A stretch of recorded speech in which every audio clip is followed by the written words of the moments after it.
बंदिस्त असणारी शेळीपालनं बंद का पडतात? 1-2 वर्षाच्या कालावधीमध्ये आपल्याला तोटा झाला आहे म्हणून बंद करतात. कारण काय याचं? शेळीपालन बंदिस्त होत नाही का?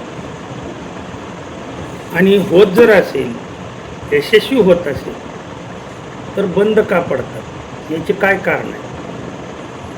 तर मी आजच्या व्हिडिओमध्ये ही कारणं डिस्क्राईब करतोय. लक्ष देऊन ऐका.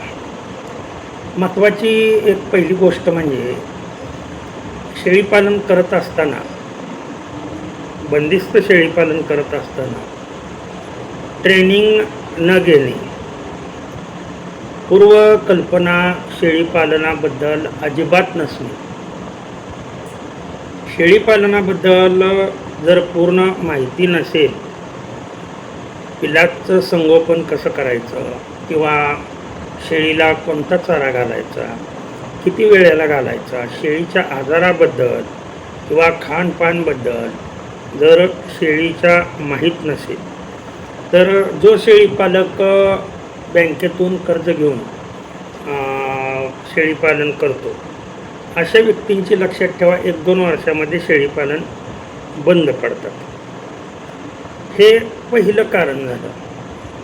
बरं, हेही नसणारे शेळीपालन करणारे लोक की जे अनट्रेनड आहेत, म्हणजे कुठल्याच प्रकारचा अगोदरची कल्पना नाही, तर अशा लोकांनी लक्षात ठेवा, प्रथम शेळीपालनामध्ये उतरण्यापूर्वी आपण ट्रेनिंग घेणं आवश्यक असतं. मग ते कोणत्याही इन्स्टिट्यूटचे घ्या, इन्स्टिट्यूटचे ट्रेनिंग पाहिजे असं नाही आहे. खाजगीरित्या तुम्ही कुठेही जाऊन एक प्रत्यक्षात 1-2-4 दिवस, आठवडाभर राहून शेळीचं पूर्ण सायकल कसं असतं, कशा पद्धतीनं हँडलिंग करायचं असतं, हे जर तुम्ही शिकला तर शेळीपालन बंद पडू शकत नाही आहे. लगी उपाययोजना बी त्याच्यावरती सांगतोय. त्यानंतर अतिशय महत्त्वाचं दुसरं कारण म्हणजे गड्यामार्फत गडी लावून शेळीपालन करणं. तर पहा, तुम्हाला खरी वस्तुस्थिती सांगतो. रोजगारी असावेत, गडी असावेत, तर कशासाठी असावेत? तर बाहेरची कामं करण्यासाठी रोजगारी असावेत. म्हणजे उदाहरणार्थ झाडपाला, वैरण आणून तिथे टाकणे आणि ते कुट्टी मशीनमध्ये कुट्टी करणे, हे याच्यासाठी गडी असावेत. परंतु एक मनुष्य, घरातला एक मनुष्य पूर्णपणे ट्रेनड झालेला त्या शेळीपालनामध्ये प्रत्येक खायला घालायच्या वेळेस किंवा पिल्लांना दूध पाजते वेळेस तिथे तो उपस्थित असणं आवश्यक असतं आणि त्यांनी स्वतः हे काम करणं आवश्यक असतं. फक्त गड्यावरती जर तुम्ही अवलंबून राहत असाल आणि जो काय करेल तो गडी करेल, तर शेळीपालन तुमचं यशस्वी होऊ शकत नाही आहे.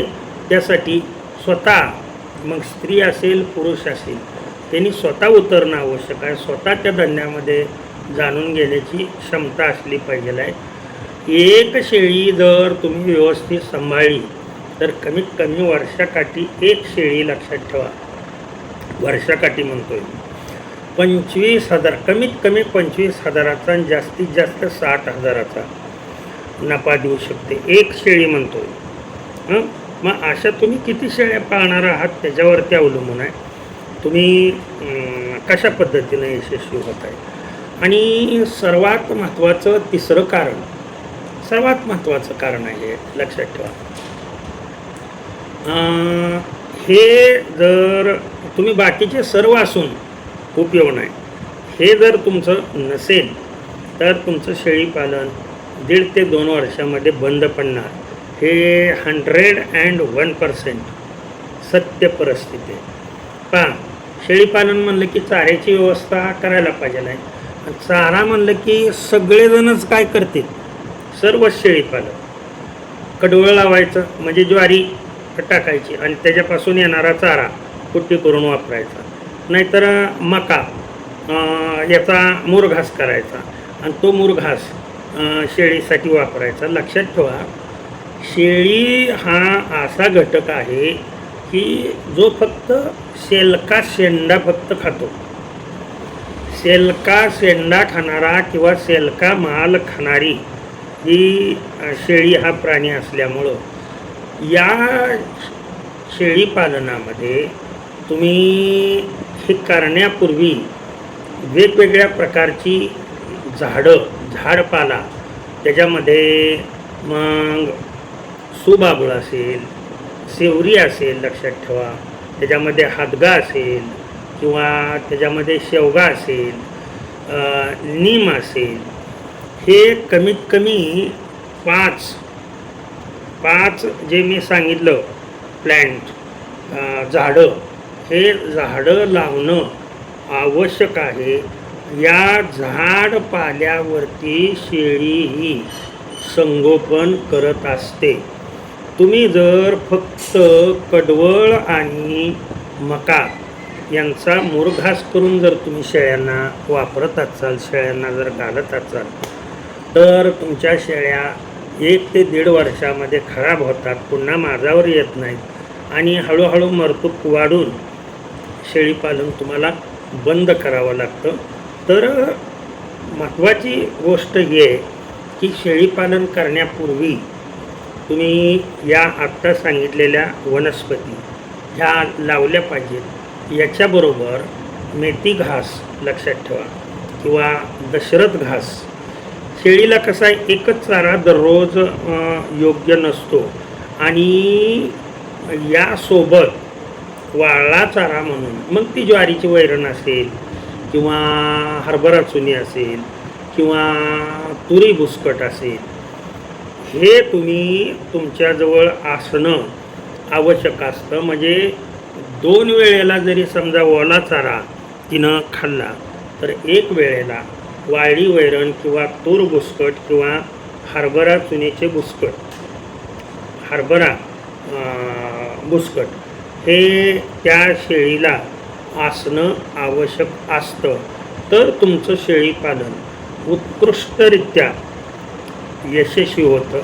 हे तिसरं कारण जे आहे ते सर्वात महत्त्वाचं कारण आहे आणि याच कारणावरती सर्व शेळीपालन ही बंद पडतात.